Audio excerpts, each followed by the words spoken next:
and when he stood proudly erect with his biceps flexed, he emanated light and energy from his body.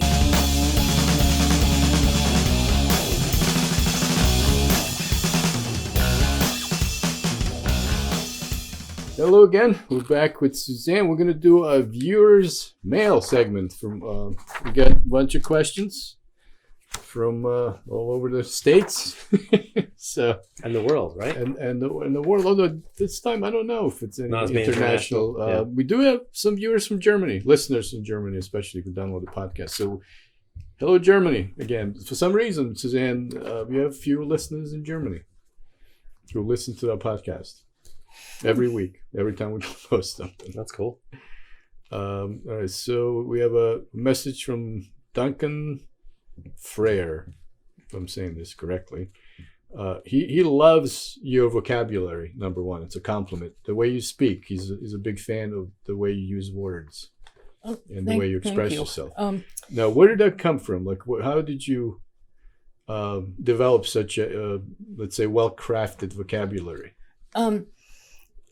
Well, it happened from assigned reading all through school, and also because my father would bear me down with long lectures in which sometimes he used very sophisticated words. Okay, because he also commented that a lot of times you mention your parents, especially your dad, when we talk about different issues. So he was somebody that was, I guess, always present in your life, but you don't sometimes think of it as a positive thing. Because you say like overbearing or kind of he was forcing things on you. Yes. Okay, but in this case, maybe it turned out for the best because his insistence on your reading and expressing yourself in such a way made you a well-spoken person. Because people notice the way you express yourself. It's in a manner that's much, I would say, on a more advanced level than most people. Well, see, my father horned in on me much more frequently and for longer time periods than my mother ever did. Mm-hmm. When I was growing up, my mother would be occupied mostly with household duties. My father had more freedom to wander through the house and barge in on anyone he felt like. Okay, now what kind of books did he ask you to read or recommend that you read? I'm talking about assigned reading in school. So he didn't add to that? He just yes, he did. Like what? But the stories he made me read were largely very morbid. They were very negative because he was a zealot about my being concerned with reality only. He tyrannized me. What kind of stories? Can you tell us which stories did you read? Which type of stories did you read that you didn't like that your dad made you read? Well, I can't remember all of them right now or their plots, but like I said, they were mostly negative. Well, can you remember one or two? There was one called The Citadel, which concerned a doctor. Okay. Any popular books or famous books?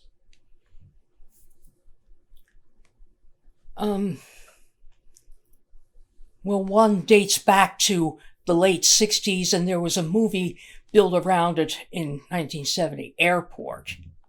But that's a multiplicity of plots. Are you talking about the disaster movie? Or yes. No? Yeah. Airport was the first disaster movie, and you had a whole slew of them in the aftermath. Mm-hmm. Okay. But you read the book before the movie? No, I saw the movie first. I didn't find the book until later. I had it given to me as a Christmas present. Okay, but your father insisted that you read it. What? Are you saying your father insisted you read it? No, I delved in it voluntarily. I was just curious if you remember any, besides Citadel, which other stories or books did your father recommend you read or insist you read? Well, there was Lost Horizon. Now that's Now there's a fantasy behind that. Some war diplomats were flying in a plane to what they thought was a peaceful location, but the pilot turned the plane around so that they were flying over the Tibetan mountains, the highest in the world. Mm-hmm. And the plane crashed in this open field that was covered by snow, and then a rescue party came. But obviously, with the Tibetan mountains, they were all in parkas and coats and pants. They led the diplomats through the mountain ranges, which were very difficult to negotiate. And finally, they went through this cave while it was still snowing. And when they emerged from the cave, there was this fanciful colony where the weather was pleasant. No snow, sun shining, flowers in gardens, beautiful buildings. It was called Shangri-La. Okay. So that was your dad's recommendation. Do you read that? Yes. Yeah. Any other ones? Or? I think, well, one that I was assigned to read in school, which my whole class had to read, and which inspired me to create some embroidered badges in the aftermath, was the Scarlet Letter. Oh, okay, yeah. Well, that was more down to earth. That could have very well happened, but Nathaniel Hawthorne, the author, built a supernatural power around the embroidered badge that this woman who had committed adultery was made to wear for the rest of her life as a punishment. Right. He said the Scarlet Letter means the letter A was made of red cloth, and that it took on the power to burn into the wearer's chest. Yeah, it's a famous story.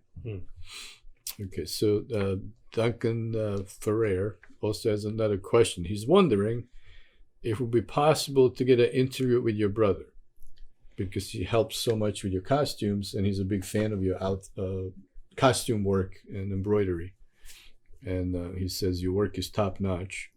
So he was wondering if it was possible to get an interview with your brother. I'm afraid not, because the brother that he's talking about lives in Florida. I doubt that he would want to come all the way back here for interviews. Mm-hmm.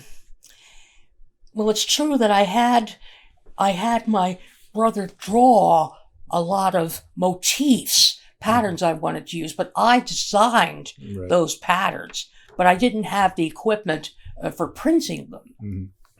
So, was it possible to get into your brother over the phone? You think that's a possibility? Would he be ever interested in something like that? No, he works for very long time periods in a very public place, so that he has very little time to himself. Okay. Do you talk to him often? I talk to him every once in a while, so that he knows that that I'm healthy and well. Okay. All right. Well, you can mention it to the people interested in maybe hearing something from him, but if you like, next time you speak with him. Okay. So from a couple of weeks ago, we did one episode. This is a question from ArtificialBanana. That's the internet name. He says, or she, I don't know, Banana. When Suzanne says the TV show did not do Underdog justice, what other reference aside from the TV show does she have to base that opinion on? There was a feature-length live-action movie called Underdog in the year 2007. It did not do Underdog justice because it showed him as still incompetent. They used a live dog, several live dogs, and there were also organizations and societies in the movie that did not exist at the time that Underdog was a hit cartoon show. Okay, so besides the TV show, you also feel that the movie didn't do him justice. It didn't improve, making him a more meritorious character than that I always make the point of doing. The movie didn't do that.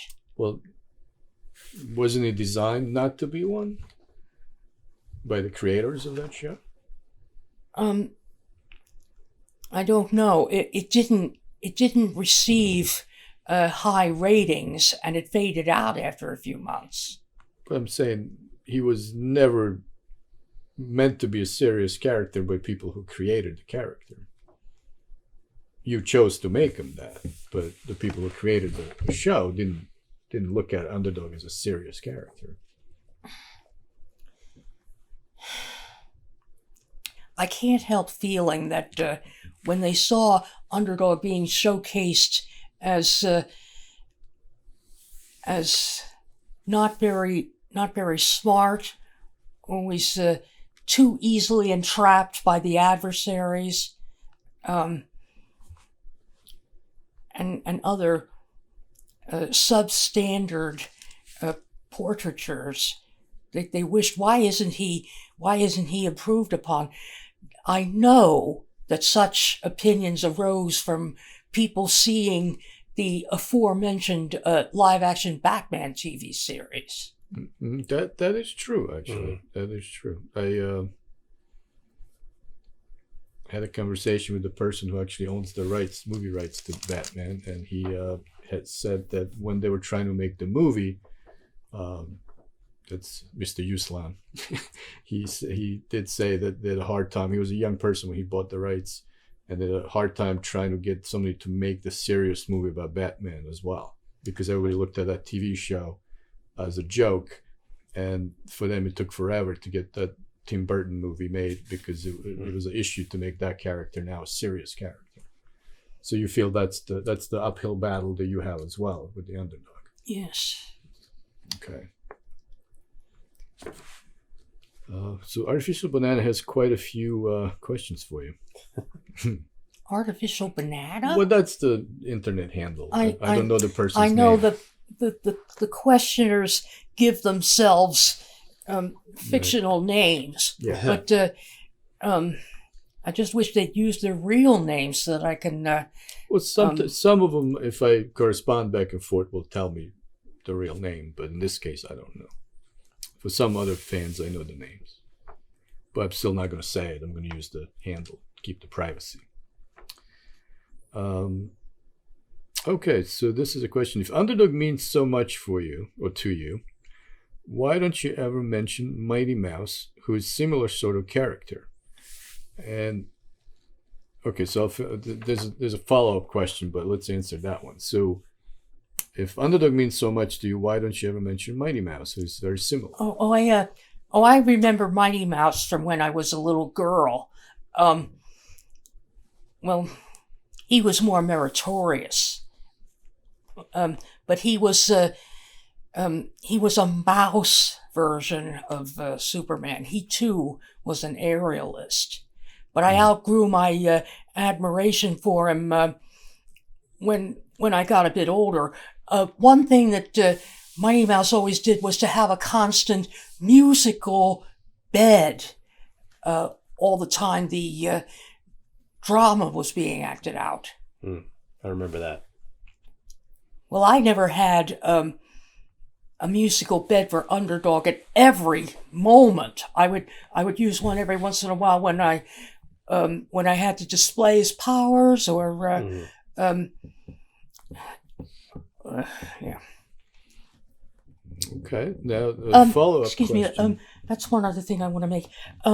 You talked before about the cape being risking blinding the viewer's eye. Yeah. Well, see, in the old-time animation, I used this as a frequent parade commentary. Whenever Underdog launched himself skyward or flew at very high speeds, he left a trail of stars and sparkles in his wake. Now, the central panel of the outside of the cape has yet to be filled in with decorations like that. And when he stood proudly erect with his biceps flexed, he emanated light and energy from his body as simulated thus. That's when I usually open the cape, and it's supposed to emanate great power and energy. I can see that. I remember that from the cartoon, yeah. So the follow-up question is, you're clearly a cat person. I'm clearly... You love cats. You're a cat person. Oh, cats. Cats, I yes. thought for a moment you were talking about the Catholic religion. No. No. It sounded similar. Oh, well. Okay. But you love cats. So, people are dog people, cat people. Some people like both with me. So you clearly love cats. Yes. Okay. So he said, it's interesting that you idolize Underdog, which is a dog character, even though you're clearly a cat person. I really don't have any great love for dogs. They're okay, but I prefer cats. And also when it comes to dogs, some of the breeds are so big. I prefer dogs that are smaller, probably not any bigger than cats. Mm-hmm. So what the viewer is wondering is, why did you pick Underdog as one of your favorite characters to do? Because several coincidental images. The image of the phenomenal ballet dancer, the premiere of Underdog around the same time that I discovered dance. Mm-hmm. So you think it's a coincidence? What? Is it a coincidence or serendipity? A coincidence. I can't think of any like cat characters that are superheroes really specifically anyway. Yeah. I think of Mighty Mouse. Top I Cat, think of, well, I mean, Top Cat's not really. not really a superhero. Feline superheroes? Yeah. Oh, I know. I remember one. Yeah. But he had a mouse as a partner. It was kind of a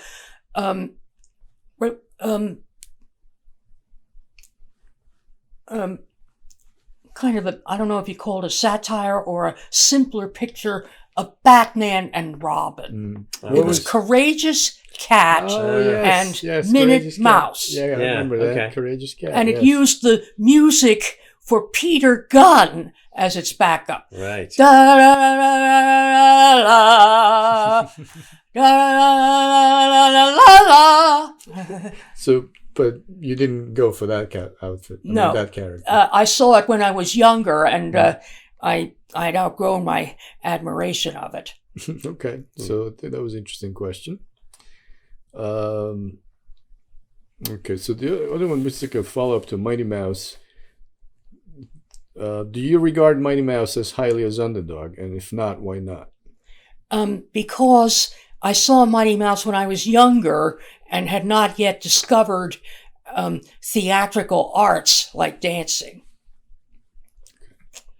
And we did cover this in the past, but some people are new as fans, or maybe they missed the episode or didn't see the movie.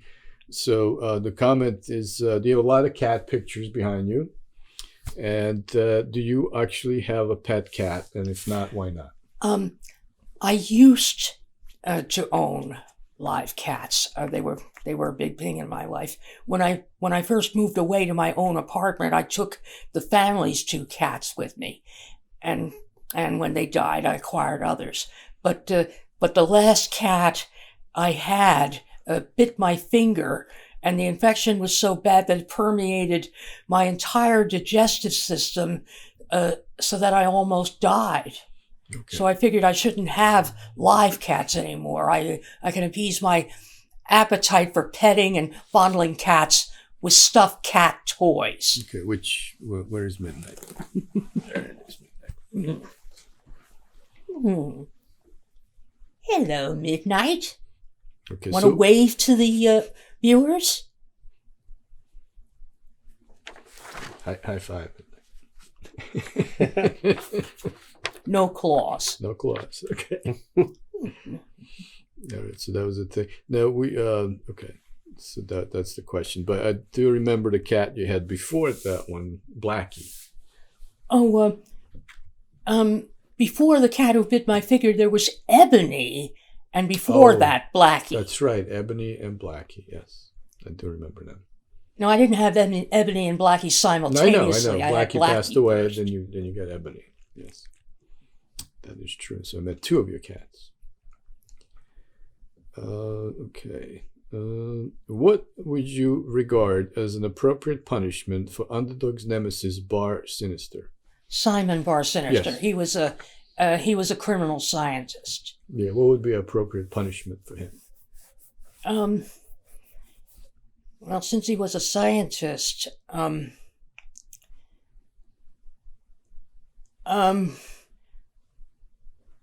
he should be forced to use his science to benefit humankind. Okay.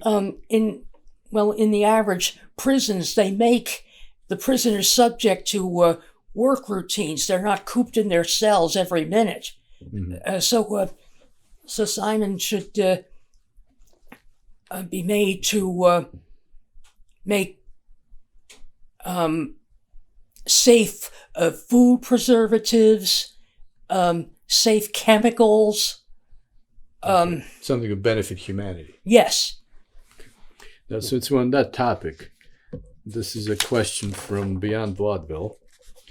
I'm going to post this image for people to see it. But how do you feel about this cover from the Underdog cartoon magazine? I can tell by looking at Simon Bar Sinister that he's naked. Otherwise, they wouldn't have this caption censored over his trunk. Mm-hmm. So, how do you feel about that? And the clothes being left behind. Right, but the only reason he's naked because Underdog punched him out of his clothes. He was so powerful that he punched him and he flew out of his clothes. So, how do you feel about that cover? That's the question. That's going too far in terms of illustrating one's powers. Okay, so I will put this. So this is too much for you. You feel the Underdog shouldn't be making people naked. Yes. Mm-hmm. But you're okay because they censored it. But they did censor it. Yes. But why did the artist choose to go overboard? Well, because he's so powerful, Underdog, and he punched him. I have heard of people being in traumatic accidents and their shoes flying off. Yeah. So could happen. Yeah.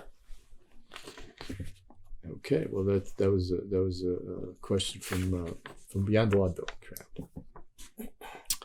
Let's see. Where are we now? Oh, Lisa from.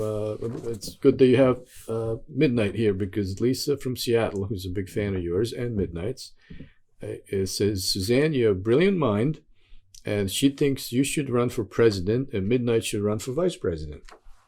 The president and the vice president? Yes. Do what? You should run for president of the United States. And no. No?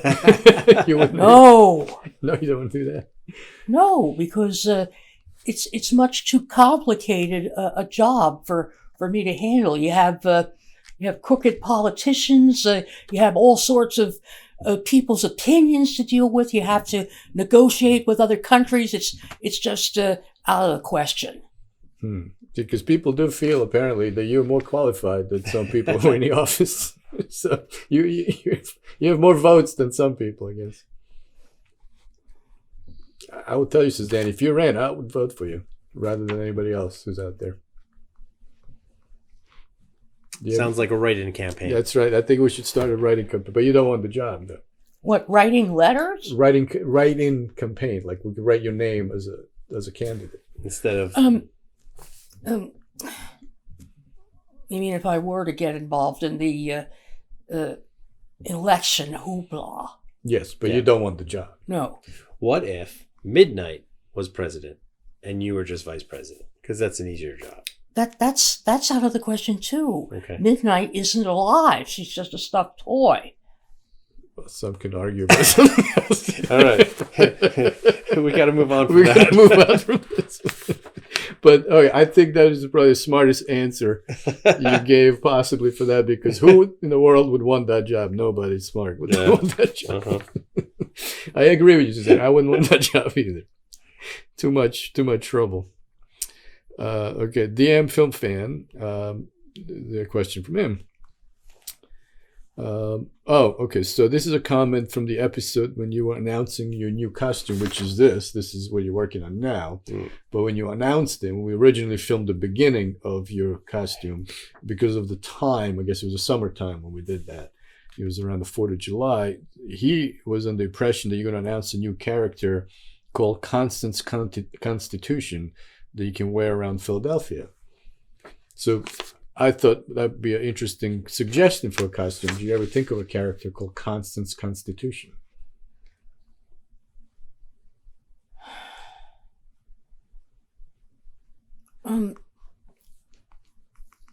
I made some costumes much earlier that were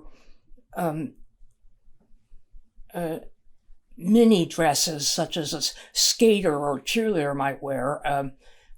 They're not as ostentatious as my later ones, and they were in the patriotic colors. But I can't imagine myself making up a new character. Constitution? Well, that was a suggestion. I kind of thought it was interesting. Constance Constitution. What do you think of that idea? Maybe not for you, but for somebody else as a character. A patriotic costume. We already have enough patriotic fictional characters. We have one patriotic character that's a statue. You talking about Liberty? Yes. Okay, I guess that's a no for Constance Constitution, but I thought it was an interesting idea. MisDestiny has an interesting idea for you. Are you familiar with Renaissance fairs? With the Yeah, Renaissance period? do you know what they... No, Renaissance fairs.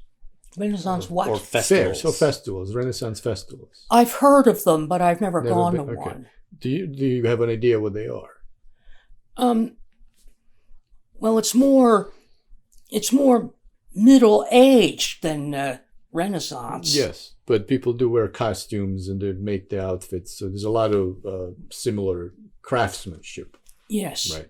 So her question or idea was, would you, I lost it for a second, would you be interested in going to a Renaissance fair and do a critique of people's outfits and discuss, are they, period appropriate or not, or the quality of their craftsmanship and that kind of stuff?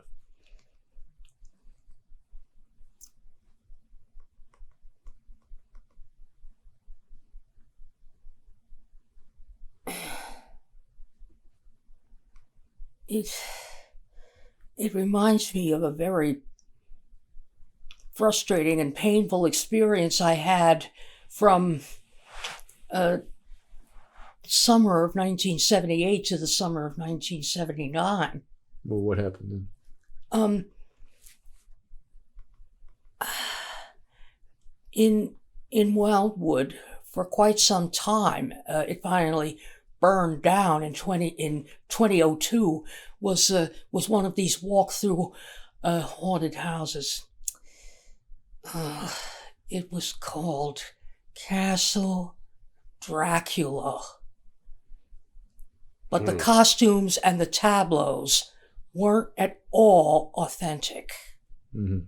So it was a frustrating struggle to get the people who ran the facility to authenticate it. They refused to. Mm-hmm. So were they dressed more like the Bela Lugosi kind of vampire rather than the Yes. Vlad the Impaler?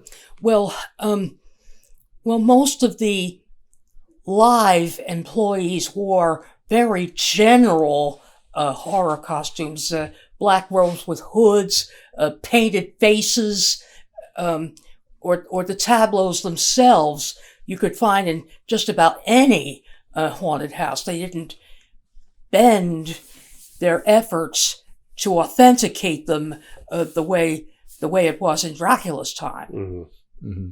But would you be interested in going to a Renaissance fair to see what people wear and offer your opinions? I can't be sure because when I saw those general costumes worn by the live employees in Castle Dracula, I critiqued them, and the employees were very angry with me. Mm-hmm. Now, is there? Alex is a big fan of I've been to of Renaissance fairs. Yeah. Is there any around here, around the area where Suzanne lives? There is one in the spring. Yeah, Where? They'll be nearby. It's currently held at a fairgrounds. I forget which county. But yeah, there's one coming up in the spring. So would you be interested if we took you? So no one's going to attack you or critique you, but you can come. We'll take you there and you can see what's going on and offer your opinion on the event and the outfits.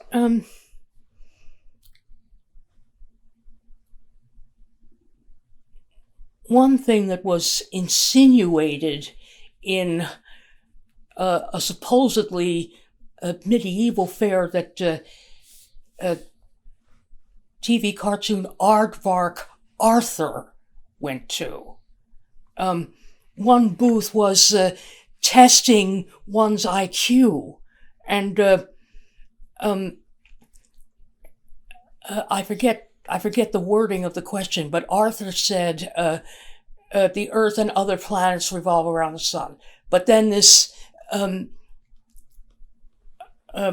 historic persona who conducted the examination said, no, the sun and all the other planets revolve around the Earth. You have to reckon with whatever the intelligence or rules were at the time. Uh-huh.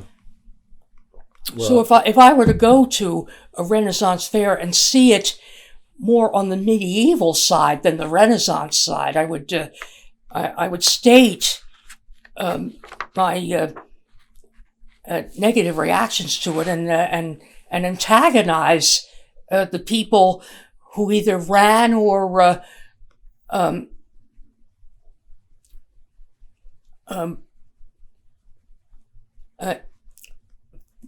fostered the. Okay, but this is a Renaissance fair, so if you decide to go with us, you can tell us the opinion, not the people who are there. We can just discuss it amongst ourselves. And the people that go frequently they dress more medieval. The people that run the fair, the performers, typically are dressed in more Renaissance garb, and the performances are based on Queen Elizabeth or Queen Elizabeth was way after the Renaissance. We're talking about Elizabeth I, aren't we? Yeah. So that's something we could talk about. Yeah. I think would be a good idea. So I think that was a good suggestion from MisDestiny. Yeah. So thank you for that. Now there's another question from DMfilmfan. The question is, okay, what did you dress up to go trick-or-treating when you were a kid? When I was in kindergarten, my mother had me dress as Cinderella in a mass-produced costume. Now, I remember the ball gown had mostly blue on the sides and a panel of yellow down the front, but Disney's Cinderella was dressed totally differently. Mm-hmm. She was all in white. So what I did was I took the book that had the picture of the Disney Cinderella on the cover, and I took some crayons and filled in the blue and yellow areas where I'd seen them on the mass-produced costume. Mm-hmm. Another reason I didn't like the costume was that my mother forced me to wear a face mask. She said, you're supposed to wear masks so that nobody knows who you are. Well, those masks were very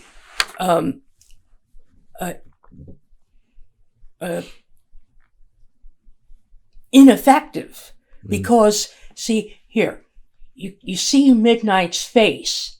You imagine if she's covered with a mask. Here, right? Hand me that paper.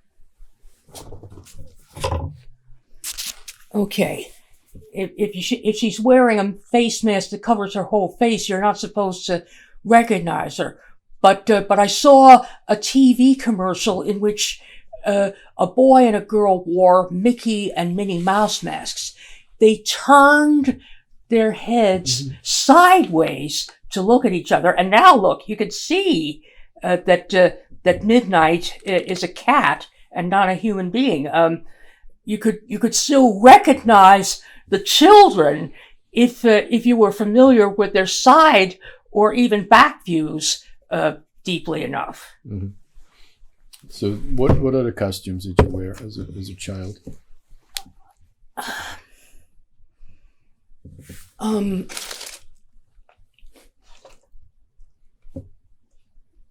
Well, when I was 12, I had gotten a clothing pattern for an average pre-teens dress. I mean, it came down only just below her knees, but I lengthened the pattern to make myself a gown.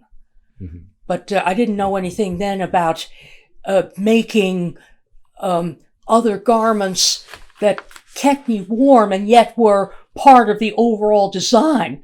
Lots of children at the time I'm thinking of were made to wear jackets or coats that didn't go along with their costumes because thermal undies had not yet been invented. And they rebelled at wearing the jackets and coats because it concealed the costumes. Was that the first costume you made? What was the first costume I ever made? Yeah, was that it?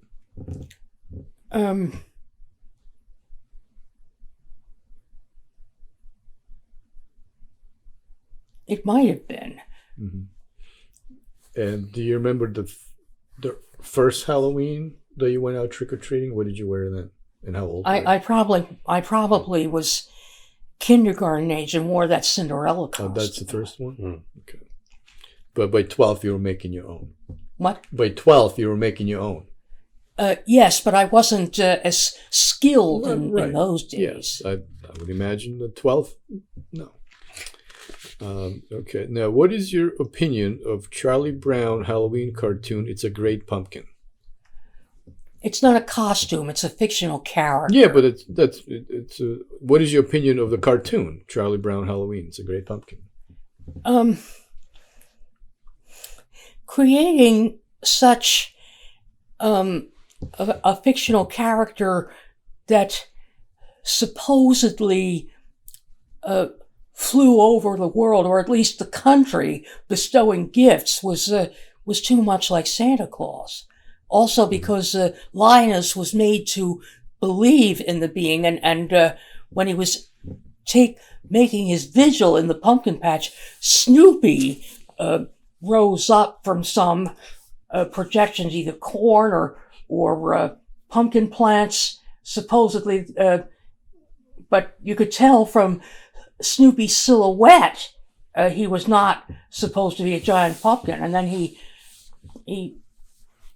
receded back among the bushes, and Linus fainted. Mm-hmm. Mm-hmm. So, are you a fan of that cartoon or no? What? Do you like that cartoon or no? I'm not ecstatic over it. Mm-hmm. It's nice to see, but I'm not burning with passion about it. Okay, but you're okay with it. Yeah. So another question is, okay, DMfilmfan also says that he loves that as you're watching television, you're actually doing something constructive. You're making your costumes. You don't waste your time like some people watch reality shows and waste their life away and brain cells. But he's a fan that you're actually making something as you're watching TV in the background. So he's admiring. Well, you mean as part of my everyday life? Yeah, like you're not just watching TV, you're actually doing something constructive as you're doing it. So he's a big fan of that. And he likes the fact that you don't watch reality television. Can Midnight take a break right now? Do we really need to see her now? No, we can put Midnight away. No, I'll put her over here. Okay, good. So the question is, what was the last movie that you saw in the theater? What is the last movie that you saw in a movie theater? What was the last movie I saw in a theater? Yes. I think the feature-length Underdog movie. Oh, okay. So did you go with Phil, or did you go by yourself? I think Phil was with me. Okay. Because I remember. But he wasn't seated right next to me. Okay. But okay, so that was 2007. Okay. And that was a big disappointment to you. Yes. I educated myself on a great many popular and not so high quality movies by watching them on TV. Mm-hmm. Okay. So this is Kevin is asking. He knows you because of your interaction with Mr. Shuley and Goodstein. And he knows that there was an episode or interview you gave, I guess the Stern Show, about your food preferences. And he was wondering, why is it that you don't like condiments and you enjoy plain meat and your sandwiches need to be cut diagonally? Is that true? There was an episode of your interview you gave them that there was something to do with food. I go for very simple tastes without a lot of additives because it dates back to when I was very young and my parents expected me to clean my plate in its entirety. Some of the side dishes they made me eat, I didn't like the taste of, and they were intolerant of my refusal. Mm-hmm. But why? So you don't like condiments because they make the plate messy? That don't agree with your sense of taste. Oh, you just don't like them? No. So you just like plain meat, that's it. No spices, no mustard, maybe ketchup. A little salt perhaps, but that's it. And is there a reason why you like your sandwich to be cut diagonally? Cut what? Diagonally. Well, either that was the way my parents did it, or when I have a large sandwich, like a steak sandwich, it's kind of big. The preparer will cut it in half crosswise or maybe diagonally so that you don't have this big sandwich to handle in which the meat is very slivery, like hamburger, and some of it can fall out. Okay, that's more practical. Yes. Okay. And also, you don't like ice in your drinks. No, because I prefer a smooth drink, smooth at its consistency without a lot of lumps in it. Okay, so if you eat ice cream, it's always soft serve. Ice cream needs to be soft serve. When you eat ice cream, yes, it's only soft serve ice cream that you like. Yes. Okay, so why is that? Always soft? Yeah, why do you prefer that instead of? You mean frozen custard instead of regular ice cream? Yes. Well, I eat regular ice cream in little individual cups, and it's rather soft. Well, in a hard ice cream, if you swallow too much at once, you get a temporary headache. Okay. And if you have a lot of minute things in it, then your mouth has to negotiate those particles and not just the ice cream itself. Okay, so your preference is really based on practicality. Yes. Or you find certain things inconvenient, so you don't want to do it. Or texture. Yes. Is it texture too? Yes. I know some people don't like eggplant because of texture. There's a couple foods I don't like because of texture. Yeah. Okay. I guess that works. Yeah. I think, let me just double check, but I think we got... So do you remember giving an interview with Shuley or Goodstein about your food preferences?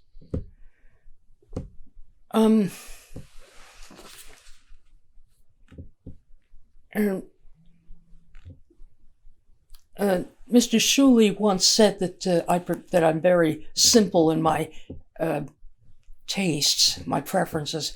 But yes. You do remember? No, I'm not Mr. Shuley. You.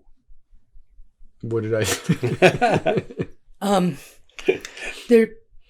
There was a magazine called Scream. I don't know if it's still published nowadays, Yes.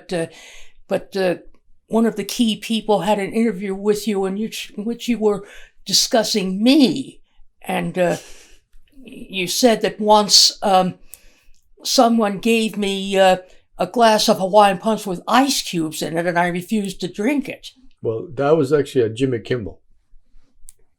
It was orange juice, and the production assistant came. You asked for orange juice, but he brought it to you during the rehearsal. I remember that.